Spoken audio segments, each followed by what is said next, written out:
It's Michael Houghton here for Play Practice Play, Lesson 9, Movement. Alright, so we're going to be doing our usual warm-up. We're going to follow by a game called Dribble and Switch. We're then going to have a small-sided game where we're going to look to encourage movement. We're then going to have a 3v3 goal attack as our drill with different attacking direction, and then we'll go back into our small-sided game. So let's look at this in detail. This is our usual warm-up slide, so keep it dynamic, keep it fun. There's a few things you can do here if you haven't already. You can set little obstacle courses with cones. You can maybe get the players to put their sticks down on the ground. They've got to run through their sticks. So lots of little things. Maybe just get a ball. They've got to catch a ball in an area, make 3 catches to score a point. There's lots of different things that can be done. I just want to make a quick note here that everything so far has fundamentally been about movement. Okay, bar some of the stick exercises, it's largely been about movement. So we did pass and move, we did 1-2 passing, we did playing wide, and we did baseline attack. And these are all, like, movement is a critical aspect of the game. And in fact, 99% of the time when we play hockey, we're looking to move, and about 1% of the time we have the ball.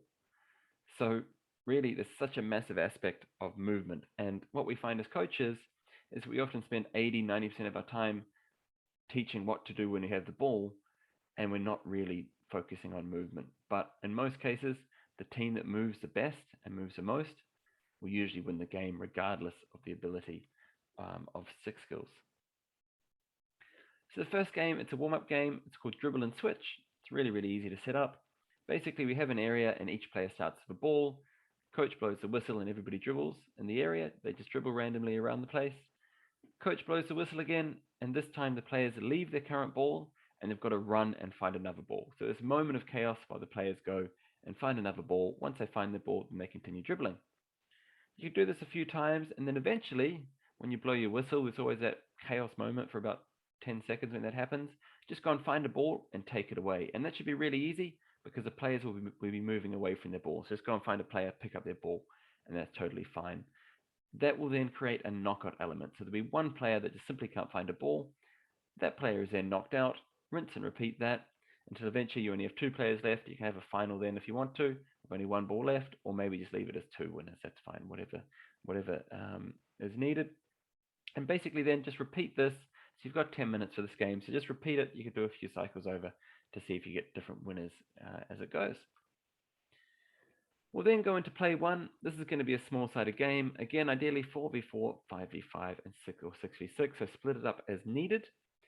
We're initially going to start with no constraints. I'm happy for this to be done with no constraints, but the focus here is for the coach to say, we are going to be looking for the players to be moving. All right. If we're finding that they're not moving, then we can add some constraints. And I just want to touch on that before I get into it. The key here is that we want our players to be, ideally, if they're passing the ball, they pass and then they move after they've passed. So that would be our first movement that we're looking for. And we're looking for players to move into space where players aren't from our own team. Right? That's fundamentally what we're looking to do. As an addition, we're looking them to move into an area where they can be of assistance to the ball carrier. Right? So they are an option for the ball carrier to pass to. Now, if there's already an option there, then they need to be moving into a space somewhere else to be an option if one of the other players receives the ball. That's pretty much the key. That's basically what we're doing when we're moving. We're looking to put ourselves in a position to either receive the ball from the ball carrier or be the next receiver or the next receiver from that carrier.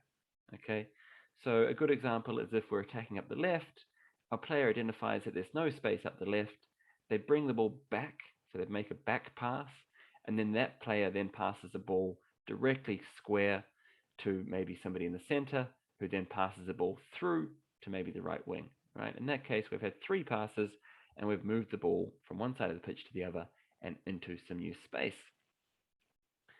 If we're finding that the players aren't moving as we need, then there's a few constraints we can add here. I will leave it up to you as a coach to decide what's going to be best. So if there's too much dribbling happening, then we can add a constraint of 5 seconds on the ball. If we're finding the players aren't moving, then we can say that players must move after they pass the ball.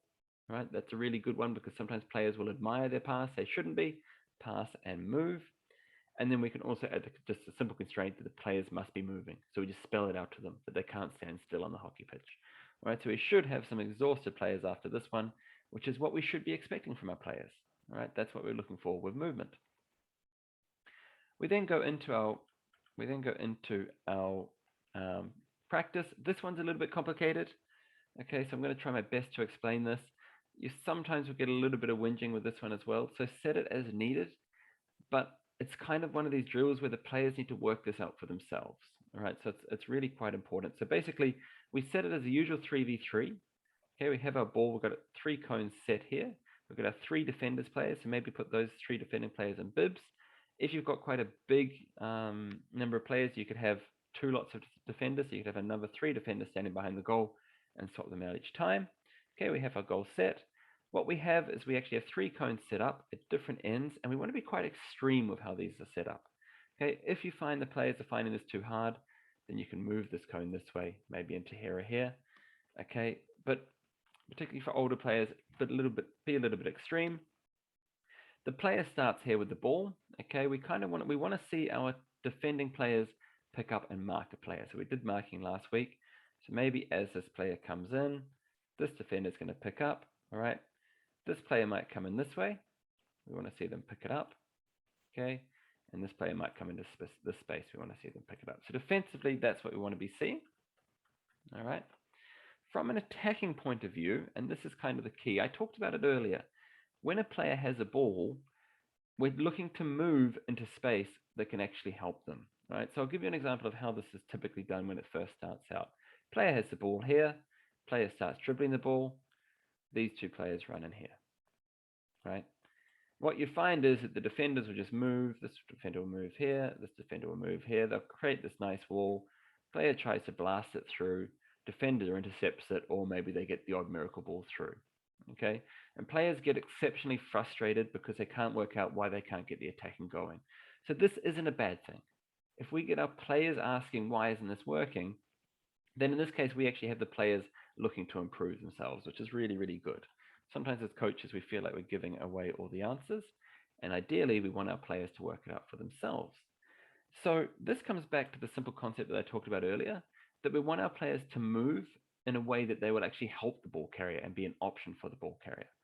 So what you'll find is that the players will eventually work out that maybe if they run backwards away from this defender, right, which makes sense, that we can actually get a free pass down our right side. And now we have our right side attack drill that we've done.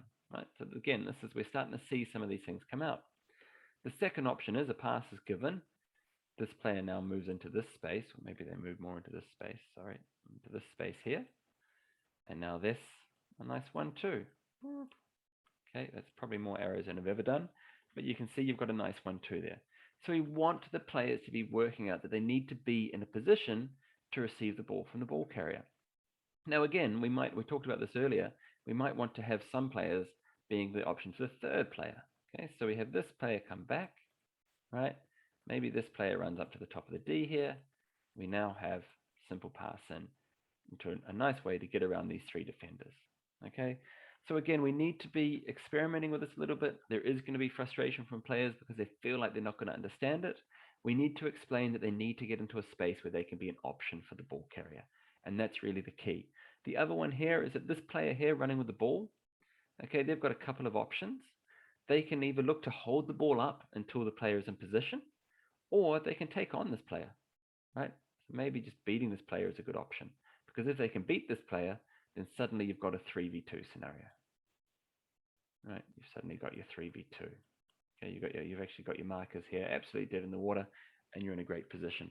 So allow your players to experiment with this, because this is the point. Remember, the purpose of the drill is for them to make mistakes and learn from those mistakes. This is our opportunity to explain what we need them to do, get into a position where they can be an option, find the space, think about the next play once the next ball carrier gets the pass.